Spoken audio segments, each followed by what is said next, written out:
Union চিকনিকেন্দি ৬ নম্বর word, উপজেলা গলাচিপা, জেলা পটুয়াখালী। আমি একটা কলার বাগান করছি। কলার বাগানের ভিতরে আরও উচ্ছি, ছিম টিম, তারপরে কদু আছে, এই লাল শাক, মূলা, আরও বিভিন্ন তরকারি আমি চাষ করি। আমি অনেক বছর ধরেই এটা করতেছি, তবে এটা যেভাবে ডেভেলপ করার সেই রকমের করতে পারি না। আমি কৃষি অফিস থেকে বা সরকার থেকে যদি একটু সহযোগিতা পাইতাম তাহলে এটা আরও ভালো ডেভেলপ করতে পারতাম।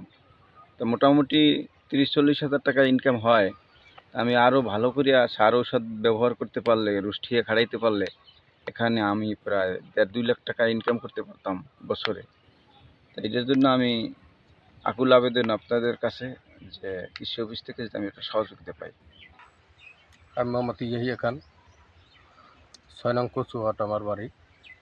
আমার একজন প্রতিবেশী ভাই মোহাম্মদ বাইজিদ খান, উনি দীর্ঘদিন যাবৎ এলাকায় থেকে কৃষিকাজের উপরে উনি আত্মনির্ভরশীল। এই কৃষিকাজ করেই ওনার জীবন জীবিকা নির্বাহ করে। তো ওনার ভালো মেধা কৃষিকাজের উপরে ব্যয় করে আছেও, কিন্তু উনি একটু আর্থিক অসচ্ছলতার কারণে উনি আসলে যেভাবে করার সেভাবে করতে পারে না।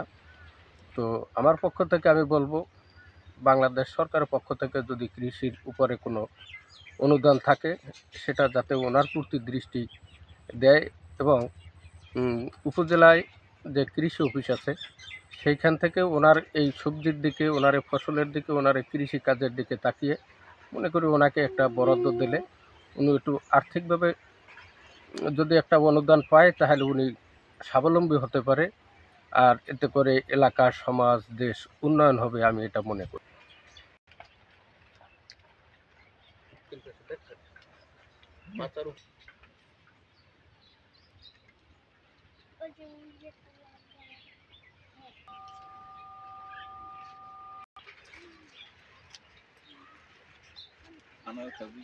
লোন ফোন না, মানে সরকারি একটা ব্যবস্থা করতেছে।